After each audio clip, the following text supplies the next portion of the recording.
Along with so much else happening at the State House right now, there is a climate bill passed by the House and Senate recently, sitting on the governor's desk, waiting to be signed and made into law. As someone who has worked hard to combat climate change locally, Dick, can you tell us what's in this state legislation and how you feel about it? Yes, it's called thank you, Heather. Thank you very much.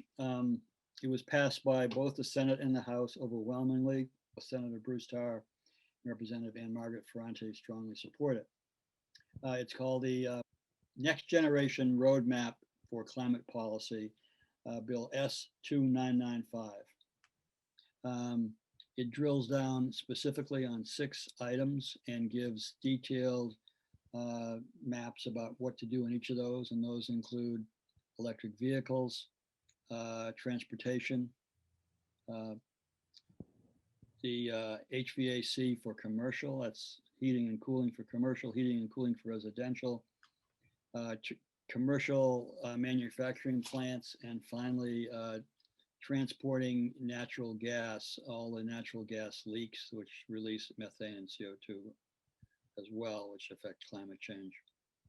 Um, it then it's also very good in the fact that it's very friendly to environmental justice integration in all aspects of the bill. And then it codifies the roadmap. How do we get to net zero by 2050? And it gets much more aggressive.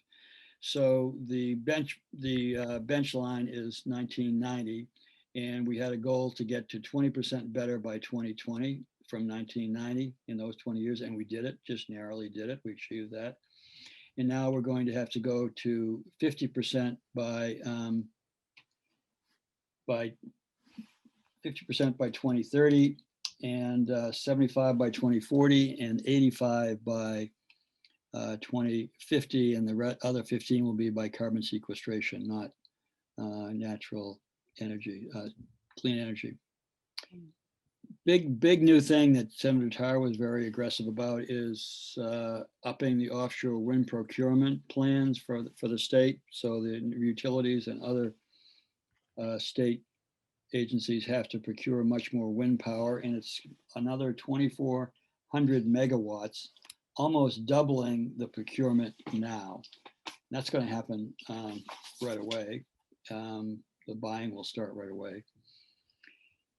And something called the renewable energy portfolio, which is when the utility purchases energy, because it's a free market. We don't produce all the energy in Massachusetts for Massachusetts residents.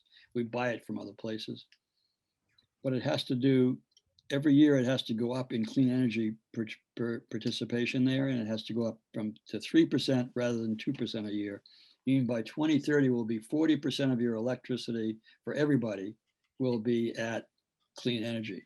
Now, if you want to go to 100%, you can do that for another couple $100 a year and make your global your carbon footprint much better. And you can find out about that on the TownGreen website.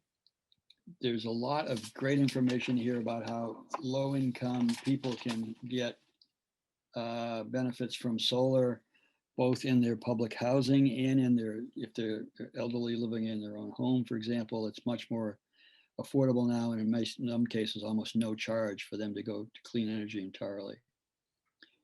Another benefit is that the subsidies for very efficient things like refrigerators and stoves, electric stove and so forth, are going to be at the California or federal level.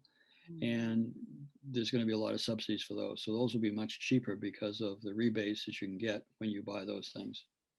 The bill is great, and that it's been passed unanimously by both houses, a lot of support for it, but that the governor needs to sign it, and he's going to be getting pushback from strong lobbies like the building lobby and the utility lobby. Utility people are not happy with this, I'm sure.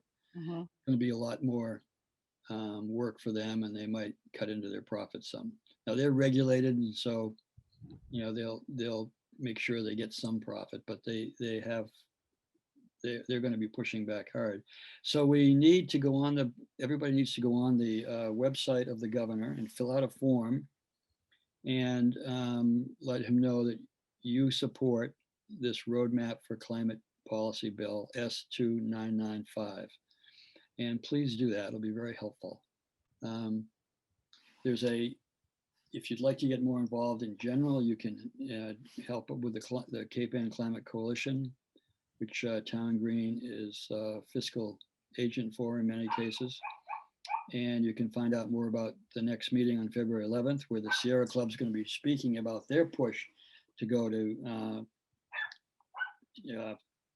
basically net zero by 2050. And they have many examples from other communities we'll be learning from on that webinar on February 11th at 7 p.m. Great. Our group is extremely enthusiastic that this has all come together.